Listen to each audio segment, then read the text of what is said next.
Hi friends, అందరూ ఎలా ఉన్నారు? ఇవాళ వీడియోలో పిఎఫ్ ఏజ్ అయిపోయిన తర్వాత పెన్షన్ ఎన్ని సంవత్సరాలకు వస్తుందో అది ఎలా చెక్ చేసుకోవాలని చూపిస్తాను ఈరోజు. First of all PF login కొట్టండి. కొట్టిన తర్వాత ఈ విధంగా ఓపెన్ అవుతుంది. నెంబర్ ఆఫ్ పాస్బుక్ అని చూసారా? ఈపీఎఫ్ఓ నెంబర్ పాస్బుక్ అని చూసారా? దీన్ని క్లిక్ చేయండి.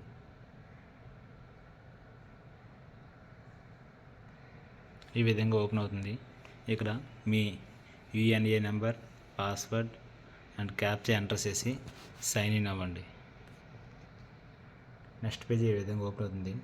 ఇక్కడ పైన చూడండి 3 డాట్స్ ఉన్నాయిగా, ఈ 3 డాట్స్ పైన క్లిక్ చేయండి.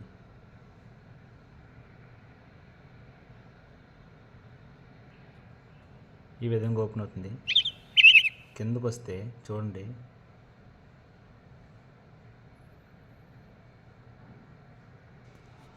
ఇక్కడ చూడండి రెడ్ మార్క్ ఉంది దగ్గర కాల్కులేటర్స్ ఉంది కదా, దాన్ని క్లిక్ చేయండి.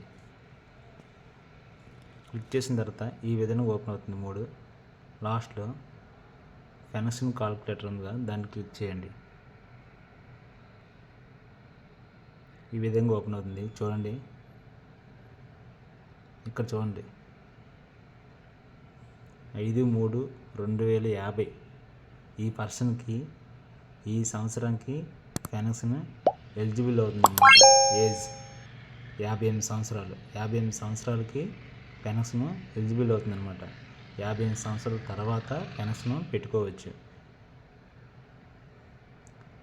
రిటైర్మెంట్ అయిన తర్వాత ఈ 58 సంవత్సరాలకి రిటైర్మెంట్ తీసుకొని అదే 5వ తారీఖు 3వ నెల 2050 సంవత్సరానికి రిటైర్మెంట్ తీసుకొని 6వ తారీఖు నుంచి పెన్షన్కి అప్రూవల్ అవుతాం. పెన్షన్కి అప్లై చేసుకోవచ్చు.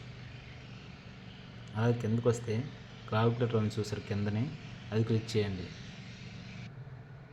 అది క్లిక్ చేస్తే ఈ విధంగా చూపిస్తుంది. చూడండి, not eligible for pension as service is less than. ఇంకా మనం ఈ పర్సన్ ఇంకా 9.5 సంవత్సరాలు ఇంకా వర్క్ చేయాలన్నమాట. చూసారా ఎంత క్లారిటీగా చూపిస్తుంది. ఇక్కడ పెన్షన్కి మన ఎలిజిబులా లేదా నాట్ ఎలిజిబుల్ అని క్లియర్గా ఇక్కడ చూపిస్తుంది.